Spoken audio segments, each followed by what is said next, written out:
Good afternoon. On behalf of the Friends of the Hampton Library and the Board of Trustees, it is wonderful to see you all. We thank you for your support, your contributions, and your interest. Last week, as those attending strode away, a comment was made to me. Inspire us. Bring us speakers who will tell us how important it is to work, to write, and to think. I am so pleased that those short but serious commands can be so effectively summoned today in light of me introducing you to Mr. George Plimpton. Mr. Plimpton, for nearly 40 years, well actually for 45 years, beguiled by France and the request of a good friend, Peter Matheson, founded the Paris Review. What had originally been intended as an eighth-rate New Yorker magazine, a publication for tourists and foodies, became instead a periodical focused on creative writing. Mr. Plimpton addresses the continuation of the publication as an exhilarating opportunity to publish truly interesting, provocative, unique material, whether it be a clutch of poems, an interview, or a piece of fiction. The manner of engaging the reader with the topic is not so dissimilar to the method of participatory journalism for which Mr. Plimpton is well known. Beneath the long list of books which he has written is a long list of activities which relate to his personal involvement. In his words, quote, playing out the daydreams I've always had, unquote.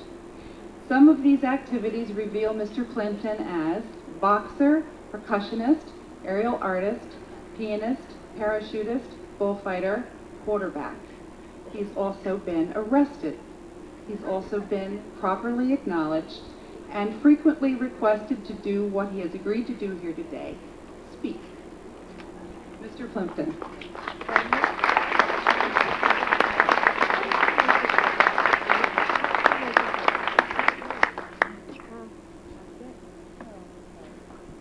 I hadn't realized until just now that arrested is considered one of the participatory journalistic things that I've done in my life. Alas, it was here in town that I was arrested for fireworks. I'm the fireworks commissioner of the city of New York, unofficial, and was taken off to jail for firing fireworks at 1 o'clock in the morning over Gardiner's Bay. I survived it and continued to do so, always in dread threat of going back to the same jail I left some years ago. Many of you know the street, Sag Main, that runs between Route 27 and the sea.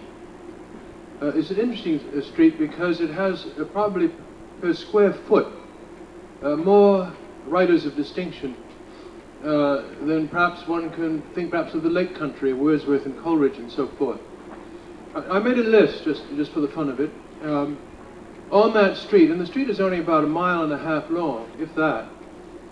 Have lived or live there now Peter Matheson, Kurt Vonnegut, James Salter, James Jones, Kaylee Jones, his daughter, a distinguished novelist in her own right, Caroline Kennedy, who's written a couple of books on the Constitution, Al Wright, who is a very distinguished writer for Sports Illustrated, Larry Merchant, who now does boxing commentary, but a very good writer of sports, Fred Seidel, a poet, Charles Adams, the New Yorker cartoonist, John Irving, The World According to Garp, Elizabeth Reland, a very good poet, Peter Tompkins, who wrote The Secret Life of Plants. There's even a literary agent, Maxine Grofsky, and perhaps the two writers, one of whom I will talk about at length, Jack Dunphy and his companion, Truman Capote. There must be something in the water along Sag Main, because I think that's really quite an astonishing list. I used to live on the street, I should hastily point out. The book, as was described rather accurately in the introduction, is an oral biography of Truman Capote. That is to say, pieces of transcripts stitched together. It's really stitching rather than writing. And the image I have for it is that the reader has come into an enormous cocktail party. And somehow the people at the cocktail party, all friends, acquaintances, enemies, detractors, are in this large room and somehow arranged chronologically, so that the first group that the reader would listen in on would be the people who lived in Monroeville, Alabama, which is where Truman Capote spent the early years of his life. His mother left him there when he was 3 and came to New York to try to get into high society, and indeed divorced Truman's father, a man named Arch Persons, and married a man named Joe Capote, who was a Cuban businessman, changed the name of her very tiny son from Truman Persons to Truman Capote. That would be the first group. Truman was left in the care of 3 rather kooky aunts who brought him up until he was about 13 or 14 when he came to New York to rejoin his mother. So the next group you would eavesdrop on would be the group of his mother's friends in New York, Truman's introduction to New York City and to Greenwich, where his mother took him to live for a while, his friends there. The next group would be perhaps the group at the New Yorker, where he was a copy boy. The next group at Yaddo, the Writers' Conference place in Saratoga, where he began to write Other Voices, Other Rooms, his first novel, which catapulted him into a type of instant fame. Europe, there would be another group where he went not long after the success of that book. Then the Swans, the extraordinary women of high society whom he befriended and who befriended him. The group at Esquire, perhaps, that published parts of Answered Prayers that destroyed his relationship with the Swans, these beautiful women. And then on through the adventures of In Cold Blood, one of the greatest pieces of non-fiction that this country has seen. And then finally the slow decline of the arc of his life. And all along the way one would eavesdrop on these various people, and that is really what an oral biography is. Listening in on voices firsthand. It's the third one that I've worked on. The first was with Gene Stein. The 2 of us worked on a book called American Journey, The Life and Times of Robert F. Kennedy. The second was about a girl called Edie Sedgwick. The book was called Edie, about a girl, very much the opposite arc of a life than Truman Capote's, a young girl born to immense privilege with every chance in life, who sort of took wrong turns and ended up in the motorcycle gangs of Buena Vista. This girl from a very distinguished Massachusetts family, drifting down through all these levels of society, Andy Warhol's factory among others. Truman's exactly the opposite, coming from a rather poor family in Monroeville, Alabama. He lived, interestingly enough, next door to Harper Lee, author of To Kill a Mockingbird.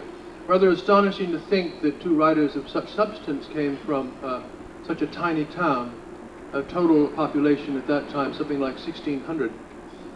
In fact, many people have suggested that perhaps Harper Lee, who has never written a word since To Kill a Mockingbird, had a great deal of help from Truman, who may indeed have written part of the book and certainly helped to publish it. I think anybody that studies literature would read Truman's book and Harper Lee's book and would not see much of a comparison, but because of this extraordinary coincidence, Harper Lee is often thought of as being helped very much by Truman. I thought what I would do is read you a few sections of this book, as if you indeed were at this enormous cocktail party. The first description is indeed of Truman Capote in those early days of Monroeville. It's actually a passage from To Kill a Mockingbird. He wore blue linen shorts that buttoned to his shirt. His hair was snow white and stuck to his head like dandruff. He was a year my senior, but I towered over him. As he told us an old tale, his blue eyes would lighten and darken. His laugh was sudden and happy. He habitually pulled at a cowlick in the center of his forehead. We came to know him as a pocket Merlin, whose head teemed with eccentric plans, strange longings, and quaint fancies.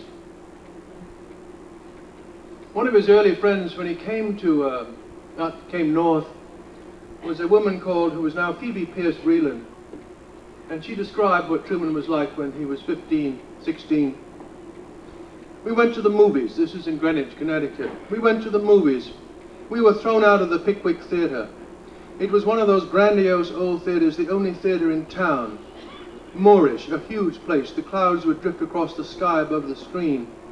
If you wanted to go to a movie of recent vintage, you went to Stamford, which you know was a real place. You never knew what was going to drift into the Pickwick. Truman and I would go on weekends, and they hated us. Occasionally, we would fortify ourselves with some apricot brandy, but usually not. As we sat there, we would rewrite the movies at the top of our voices, screaming with laughter. She should have said, he should have said.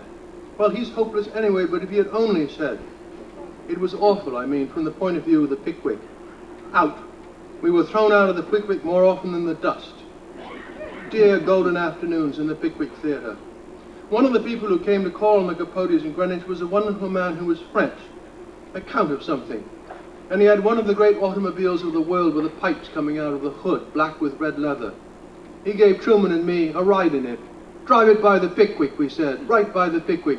And we'd wave at them as we went by. Truman was a copy boy for the New Yorker when he was about 16 years old, somehow faked his way into a sort of a job there, and got fired. And here's the reason. This is Carol Marcus Mathau. The New Yorker sent him to write a piece for Talk of the Town about a seminar that Robert Frost was having up in New England. He wrote exactly what he thought of Robert Frost and was fired instantly. That's what he told me. He thought Frost was a big pompous ass, and it was pathetic to see everyone hanging on every word. Truman actually told me what had happened, and here's what he told me.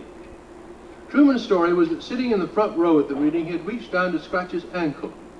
He had a stiff neck from the flu or something, and when he went to straighten up, he found he couldn't, and that Frost would look down and assume he'd fallen asleep. So, in this weird, bent-over crouch, Truman left his seat and crept down the aisle to get out. He had let it be known that he worked for the New Yorker, though probably not as a lowly copy boy. Frost saw him, of course, and he somehow assumed that this was the New Yorker's reaction to his reading. And he said as much. He closed the book from which he was reading, threw it out into the room, and refused to go on. Truman said that Frost had a good arm. It actually hit him in the back of the neck. All this got back to the New Yorker, and Truman was fired. I suspect more for passing himself off as a New Yorker critic than anything else. Truman, from the very, if you start listening to his friends, and indeed his enemies talked about Truman, he had this wonderful sense of being the sly fox, Truman, always setting up jokes and gags. He went over after the success of Other Voices, Other Rooms, and became involved in John Huston's film, Beat the Devil, with Humphrey Bogart and Lina Lollobrigida and others. This is John Barry Ryan, who was an assistant manager on that film, stage manager. One night we were leaving, and John Huston grabbed Jack Clayton, he was one of the assistants, and said, "See that piano player over there? He would be great as the purser in the picture." So Clayton went over to this piano player and asked, "Do you speak English?" And the piano player said, "Yes." 2.5 weeks later, when we all got down to Ravello, we discovered that yes was the extent of the piano player's English. But John Huston decided his face was so perfect for the part of the purser that he got the dialogue director to train him to speak enough English in the next few days to deliver his line. Truman was writing the movie in a sequential order. The first scene in the movie is a shot of Humphrey Bogart sitting outside the cafe, and the purser comes to see him.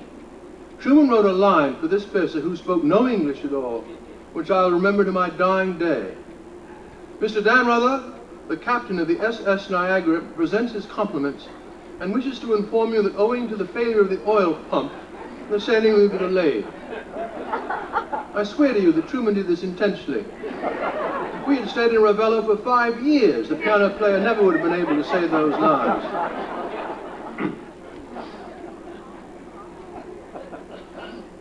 Of course, the other thing about Truman was that he was a tremendous embellisher of the truth. This is David Jackson, a poet who remembers Truman one early summer in his life in Stonington, Connecticut. He was very amusing that summer, and we all adored him. If you had him for dinner, an evening of talk, he had these glasses he'd bring along, a clear pair, a slightly shaded pair, and a really dark pair. It was quite apparent that he couldn't lie properly unless his eyes were covered. So he would change glasses. When they were really dark, you knew a huge exaggeration, a lie was coming. We call them the shades of truth. The DuPonts have a house over there on Fisher's Island, and when they gave a lunch, they sent over this massive boat for Truman. He was very pleased with himself. When he came back, he said that there had been 100 for an outdoor lunch. Medium shaded glasses. There had been a young girl there in her teens. Hundreds of gulls, it was the mating season, were circling around the dock. As lunch went on, this girl was dying to go down to the dock and look at the gulls. Everyone said, no, don't, they're very vicious at this time of year. Darker glasses. Finally, she went with an umbrella to watch them. And on the docks, the umbrella collapsed in the wind, and the gulls tried to peck her eyes out. Darkest, darkest shades. About this time, Truman became great friends of the so-called swans. Women, mostly, the most famous of them, of course, Babe Paley, Slim Keith, Marella Agnelli, others. These tall, very accurately called the swans, but they all seem to have very long necks. This is me again. He called them his swans for their beauty, their elegance, and their charm, and not unsurprisingly, because they all seemed endowed with long necks. Babe Paley, Marella Agnelli, Gloria Vanderbilt, Gloria Grinnis, CZ Guest, Lee Radziwill, Slim Keith. Babe Paley was, to use a completely inappropriate term, the leader of the pack. Slim, elegant, a remarkable beauty. She was surely the most undisheveled person imaginable, so groomed, everything perfectly in place, whether she was sitting in a cabana on the Lido or hosting a fancy party.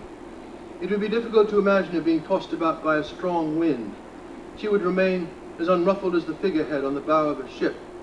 Billy Baldwin, the society decorator, once said of Babe, so great is her beauty that no matter how often I see her, each time is the first time.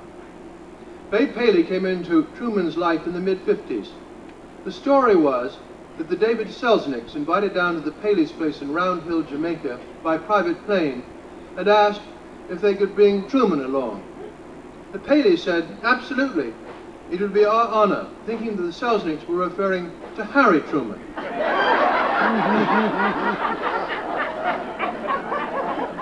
One can imagine the Paley's surprise, expecting the former president to walk through the door of the plane, and getting instead a squeaky-voiced person who's trailing a long scarf, his mischievous face under a wide-brimmed straw hat.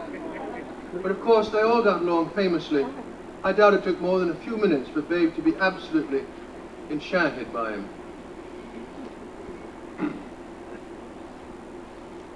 This is, again, Truman up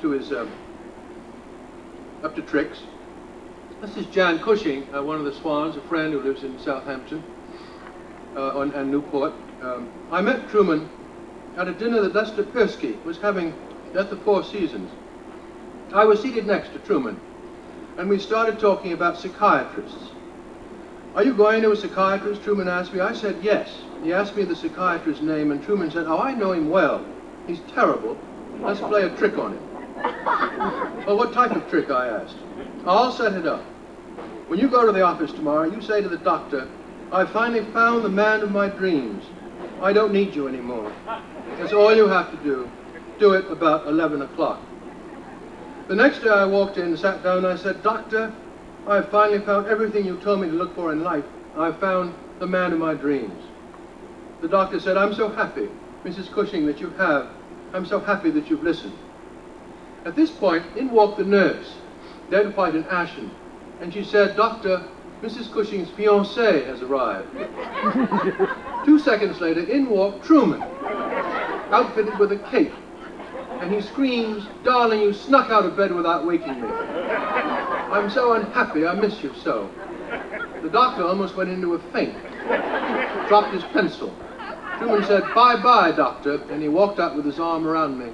That was my first experience with Truman, and the last time I ever saw that psychiatrist. And yet, Truman, for all his gags and so forth, was dangerous. And this is, this is the seeds that caused this tempestual trouble he had with these people he so admired and who admired him. This is Marella Agnelli, one of the swans. This apparently in Rome or Turin, in Italy. We went to see an antiquaire, one of the best in Europe, run by an old man, antique store. It was a huge, rambling place.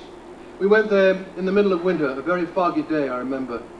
In this huge, wonderful place full of dust and beautiful pieces of furniture, while bargaining for an extravagant red English lacquer piece, he began saying these horrors to me about someone I cared for a lot, passing them off as little asides as he bargained with the old man. In actual fact, this was Gianni Agnelli, Marella's husband, although she doesn't actually say so. Asked me to take it out, so don't tell anybody. It was a nightmare. What a scene. It was the end for me. J'étais blessé à mort. And suddenly, I looked at him and I saw my enemy. This man is dangerous. You should run away. Suddenly, I connected. I thought that only somebody very strange or mad could have a very intimate, kind, warm relationship and at the same time stab. 3 days later, I asked Truman why he had said what he did. I thought it was better that you knew, he told me. Everybody knew and you didn't. And then talking about something else, he said, some people kill with their swords and some with words. I did not know how long it took, but one day I realized that I didn't care for Truman anymore. He was out. I was not even curious, not about his books nor his life, not even curious about whether he was right. For me, he died that morning at the antiquaire, then he left Turin, and I never saw him again. Right about this time, this is Slim Keith, again one of the swans. He called me up one day. The New Yorker's given me a choice of assignments. I can either follow a day lady around New York who never sees the people she works for and write portraits of them just by what I see, or I can go to Kansas where there have been some murders. Which one do you think I ought to do? Do the easy one. Go to Kansas. So Truman went to Kansas. This, of course, is the Clutter murder case. Mr. Clutter was a farmer who lived in Kansas, western part of Kansas, Holcomb, Kansas, and a farm, quite a large farm, with his wife and his daughter and his son. He had working for him a man called Floyd, who in prison told two friends of his, Perry Smith and Dick Hickox, that Mr. Clutter had $10,000 in a safe. And when Dick and Perry Smith got out of jail, they rode by car to the Clutter farmhouse, which they entered at night, and did not find the $10,000, and in a type of curious rage, which Truman talks about in the great book that came out of this, In Cold Blood, murdered the Clutter family. When Truman went out to Holcomb, Kansas, the murderers had not been caught. And so he was really there from the start of this remarkable case to the very conclusion. And of course, it's the body of this remarkable work. Right after the success of In Cold Blood, which was published by Random House, Truman had one of the most famous parties ever given at the Plaza Hotel. This is Katharine Graham, the publisher of the New York, of the Washington Post. Truman called me up that summer and said, I think you need cheering up. This was because Katharine Graham's husband, Philip Graham, who was the publisher of the Washington Post, had committed suicide, and suddenly this rather shy woman found herself in command of this rather considerable empire. And this ball indeed, Lolly Weymouth, her daughter, who lives out here, Lolly does, in Georgia, told me that indeed she felt that a turning point in her mother's life was indeed this ball, that it gave her a sense of confidence. Truman, of course, had the brilliant idea of giving the ball for her, which meant that almost anybody he would ask came to this thing.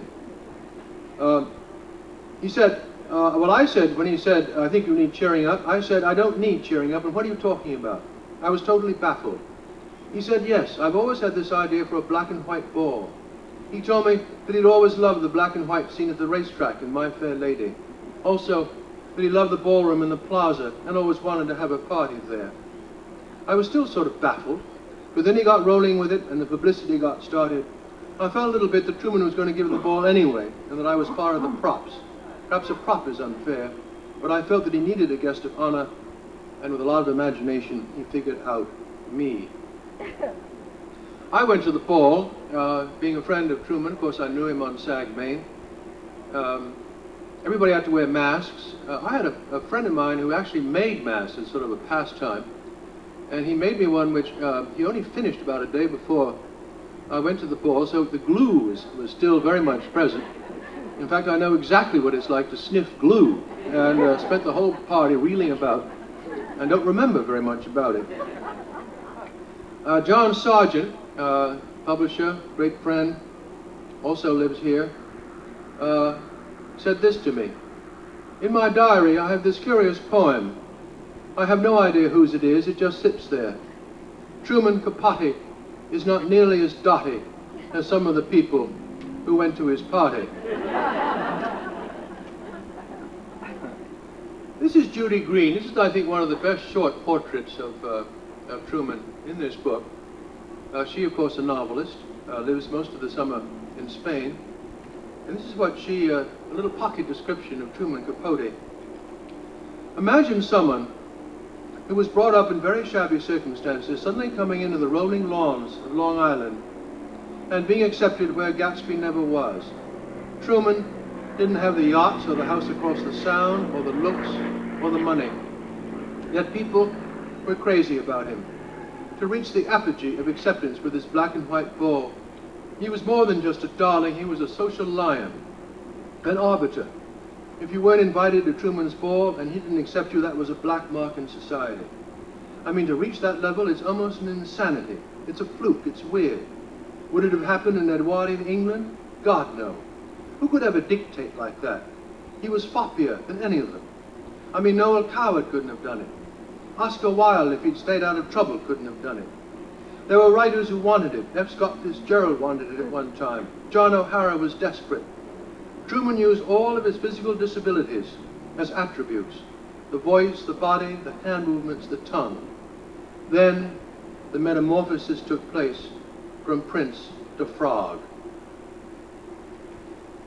If you can describe somebody in that overworked sense of an arc, not long after the black and white ball, Truman gave passages of his novel, a great Proustian epic he thought it was, called Answered Prayers. And he gave the first two chapters to Esquire. And one of them was called the Côte Basque. And the Côte Basque is a restaurant that used to be right opposite the St. Regis Hotel in New York. And in this excerpt, Truman placed a character called Lady Coolberth, who in a sense tells the story in this restaurant. And as people come in and out of the restaurants, she, Lady Coolberth, probably very likely Slim Keith, talks about the people who are coming in and out. And they're pretty devastating portraits of Truman's circle, the Swans. And when the Swans discovered this, they decided to blackball him, to throw him into Coventry. And they wouldn't speak to him. He was banished. So from this world that he tried so hard to get into, he was tossed out. And many people think that's the beginning of the start of his decline. The other possibility is the death on the gallows of Perry Smith, one of the two murderers in the Clutter case. Perry Smith was small. He had almost Truman's size. He wanted to be a poet in life. Everything had gone against him. With Truman, everything had gone reasonably well. For Perry Smith, everything had gone horribly. He wanted to be an artist, wanted to be a poet. He was extremely intelligent, and a curious sort of affinity, empathy, grew between these two men. And when Truman went out to watch the executions in the state penitentiary in Kansas, the death of Perry Smith, Truman watching him drop through the trapdoor, was devastating to him. He came all the way back on the airplane with Joe Fox, the great Random House editor, also who lived in Sagaponack, and held his hand all the way and wept most of the way in despair. So that indeed may have been one of the reasons for this arc, this decline. This is Joanne Carson. He spent quite a lot of time out on the West Coast, and you often spent it in Joanne Carson house on Sunset Boulevard. Joanne Carson's being, I think Johnny Carson married 3 Joannes, and it's one of those. I think it's the first one, but I'm not really sure. And she explains Truman's embroidering. I probably should have said this before. Let me explain about Truman's embroidering the truth. Truman and I were in Palm Springs at a dinner party, the most boring dinner party I'd ever been to in my life. And we came away saying, my God, those people are so boring, can't stand it, falling asleep. The next night we went to another party, and Truman was telling about the night before, how much fun it was. This and that, and making it sound fabulous. It certainly didn't sound like the party he and I had gone to. So, as we were driving away, I asked Truman, I was at that party with you last night, that's not the way it happened. And he said, if that's not the way it happened, it's the way it should have happened. So in Truman's mind, he doesn't lie. He makes things the way they should have been. This is Leonora Hornblow. He said he seduced Norman Mailer. My husband got up and went out of the room. Truman said there was nobody that he couldn't seduce. Norman Mailer? I wouldn't believe that if I saw it on this carpet. Truman began to get into drugs and spent a lot of time in the discotheques. Bob Colacello, writer. When Studio 54 opened, Truman decided I was the only person he liked to dance with, so he would insist on dancing with me. It was always a struggle to see who would lead and who would follow. I remember him saying to me once, you're such a good dancer because you can lead and follow. What was funny about Truman was that he would always whistle while he danced, but it was never the song you were dancing to. He'd be whistling songs like Whistle While You Work, Walt Disney soundtrack songs. He'd be whistling these while we would be dancing to Donna Summer's Enough Is Enough. It would throw me off. These are the final sections of the book. Joanne Carson's house. This is my description of it. I went out there to talk to her.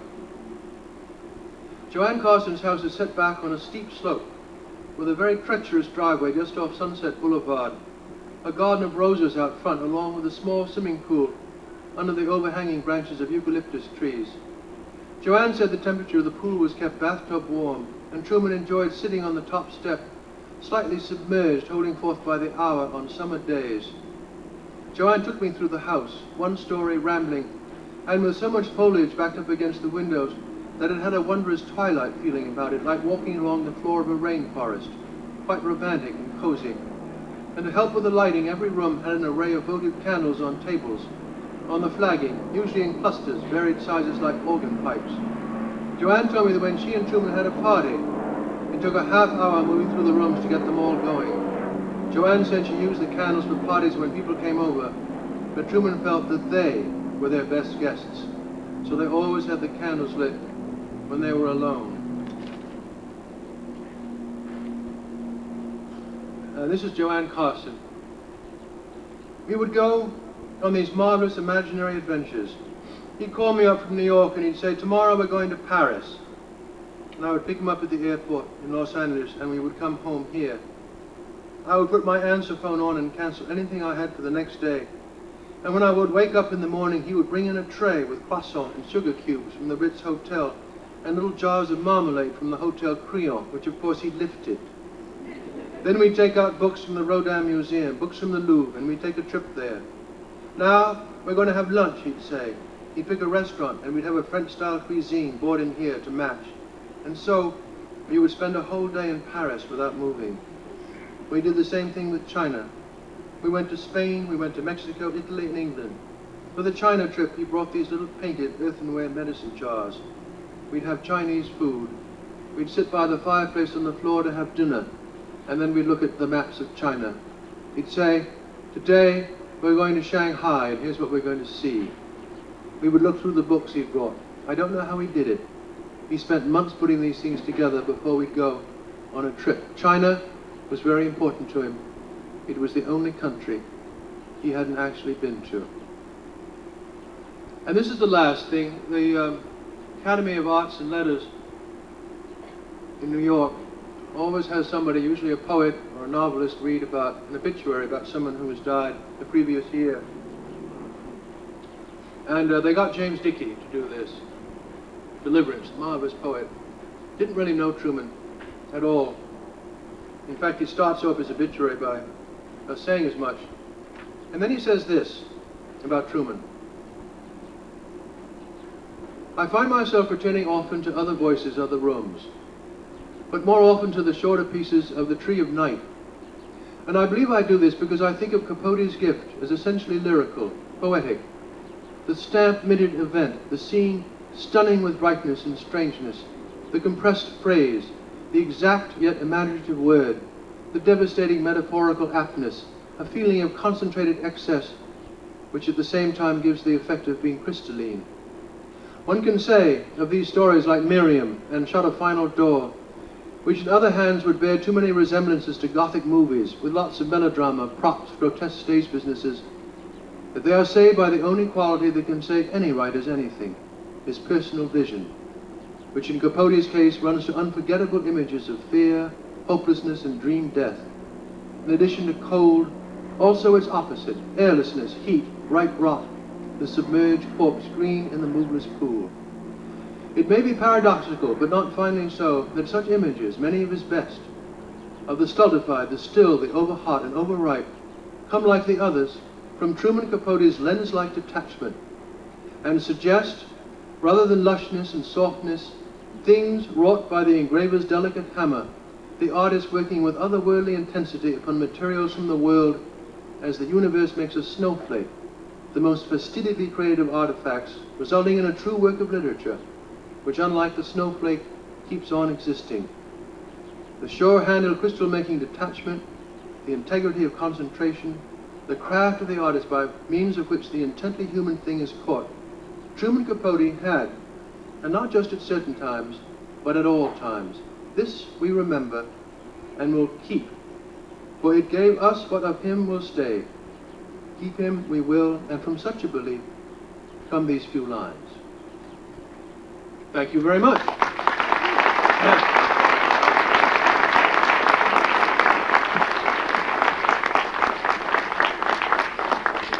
To read the conclusion of this book, because he gave it all away. But alas, I was very much taken by Dickey's words, and so that sums up in a way his genius and not his sadness, not the social part of him, but the artistic side of him. Any questions about him or about anything? Sir? Can you tell us a little about some of the people who refused to be interviewed? The question was, say something about the people who refused to be interviewed. The one person who refused to be interviewed was Harper Lee. I wrote her often little notes, and back would come a letter saying that, and she was very frank about it, I do not give interviews, she would say. And indeed, I don't know of any interview that anybody has ever had with Harper Lee since the publication of To Kill a Mockingbird. I once wrote it to show you how hard I tried. The Paris Review was mentioned earlier, and one of the main things in the review each issue are interviews on the craft of writing with everybody from E.M. Forster, who was in the very first one, Hemingway, Faulkner, really an entire pantheon of writers. And I swallowed my pride a little bit and once asked Harper Lee if she would like to join this pantheon and be interviewed about To Kill a Mockingbird. And back came this, here was a chance for her to join this amazing group of people. Back came one of these little typewritten notes that I thank you very much, I feel very honored, but I do not give interviews. So at least she's extremely consistent. John O'Shea, who was one of Truman Capote's lovers, an extremely important part of Truman's life, also refused to give an interview, but I think now would, for reasons that are too complicated to explain. His daughter, Kate Harrington, gave one of the most extraordinary portraits in this book, I think. It's about 20 pages long, just her speaking. She was the daughter of a man who Truman seduced, making it very tough on the O'Shea family out in Wantagh, Long Island. And Kate Harrington called him up one day at the age of 13 or 14 and said that there's been disruption in the family and her mother had taken to drinking and so forth. And so Truman took her under his wing and introduced her to Avedon, a lot of the great portrait photographers, and she became an extremely successful model, and for a while, and described what it was like to live in Truman Capote's house in New York. So unlike her father, she was very eager to talk about this amazing experience. It's one of the most fascinating monologues in the book, what it was like to live with this strange man in the UN Plaza in New York City. Amanda Burden, I remember, the daughter of Babe Paley, did not give an interview. She's an old friend, but she didn't think that her mother would approve. And so, although she said she would, she finally decided, maybe I better not, I feel a bit guilty about it. But those are the only three that I can think of who really turned down the chance to be interviewed for the book. I thought you picked out the most fascinating pieces to read, but you didn't say anything about where Truman lies today. And I think it might be of interest to these people to know that it's not very far from here. Might you describe his resting place with Jack Dunphy in Crooked Pond, halfway between Hampton and Sag Harbor? Yes, an old friend there. He could have described it better than I could possibly describe it. I actually have never been there, and I intend to go. It's halfway between here and Sag, and what's the Crooked Pond it is. And on a very rainy day, Truman's ashes were dropped there along with Jack Dunphy's in a ceremony. There's a lot of stories about Truman's ashes, and Joanne Carson says that she has some of them, and they were by her bedside and were stolen during a Halloween party, I believe. So that would be very much like Truman, wouldn't it, to be half in Hollywood and half in Crooked Pond. But that's a place I haven't seen, and thank you for bringing it up. I'm going to go and take a look at it. We all should go there and see Crooked Pond. It'd be a nice way to finish the afternoon. Yes.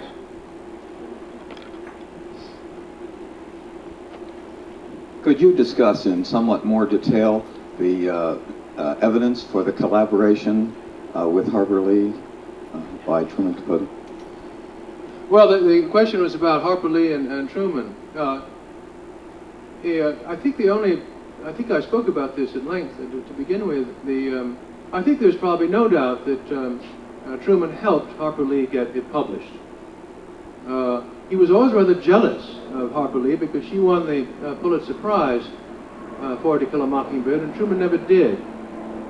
They saw each other, and of course Harper Lee went with Truman to Holcomb, Kansas. Truman, as you know, I don't know whether many of you probably have seen Truman in the pictures or on television. He was about, I don't know exact height, but right around 5 feet with a very high voice. People used to say, in fact, Gore Vidal, who was one of his enemies, said that his voice was so high that it could only be only understood by dogs. And when he went out to Kansas, he had a feeling that the populace of Holcomb, Kansas wouldn't understand this rather strange figure with this little high piping voice and a long Bronzini scarf and all of this. And so he took Harper Lee with him, and Harper Lee was supposed to ingratiate him with the public, make him more understandable to them. So they were huge friends. I think towards the end their paths very much drifted apart. I don't think she gave a hoot about high society, and drifted apart from him.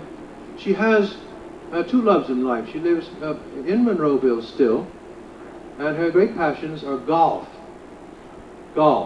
and also murder. I think her sister is in the crime business as a judge down there, so she goes and listens to that. But she has not written, as far as I know, anything of substance To Kill a Mockingbird.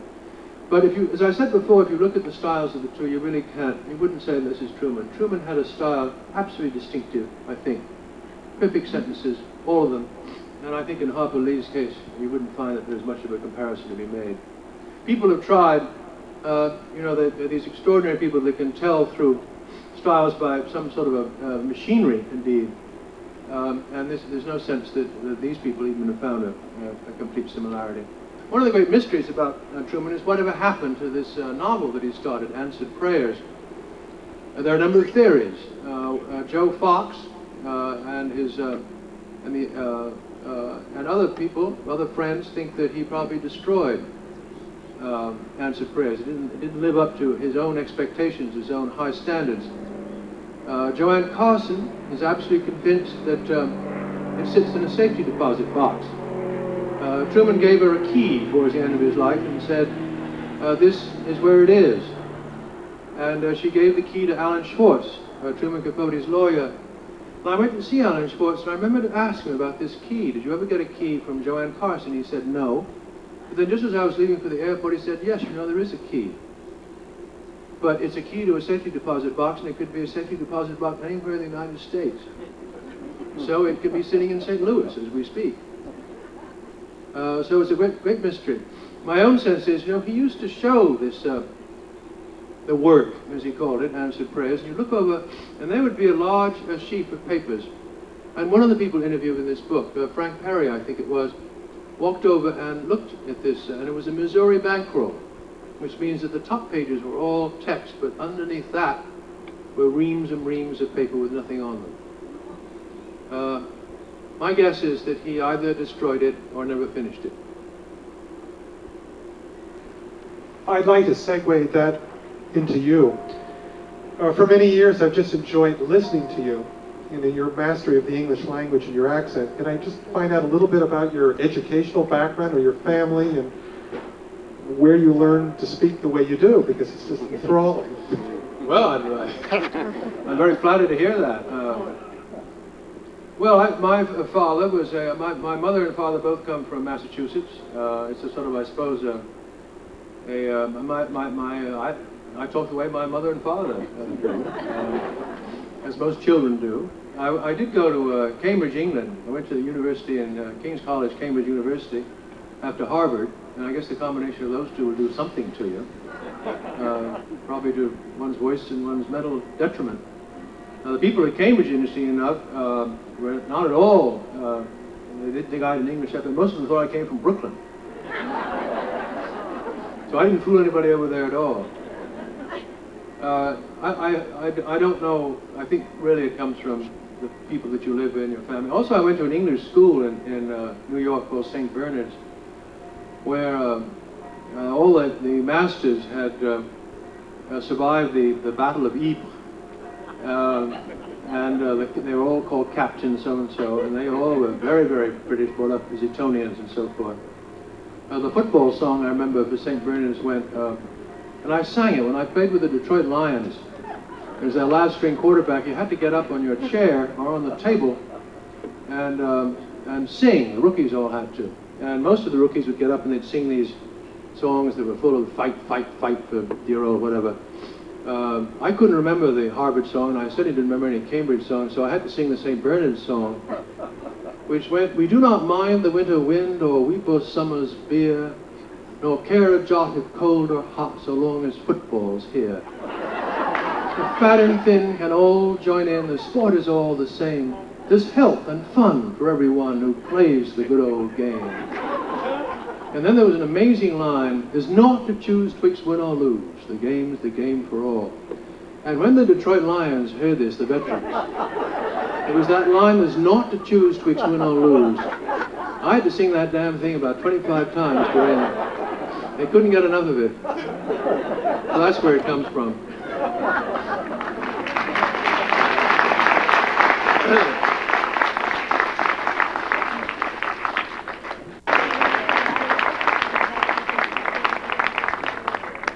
Thank you for coming. We hope to see you, of course, many of you back again next week. Enjoy the rest of the afternoon. I'm sorry I didn't mention that we do have Mr. Plimpton's books for sale, and he is more than willing to put his autograph.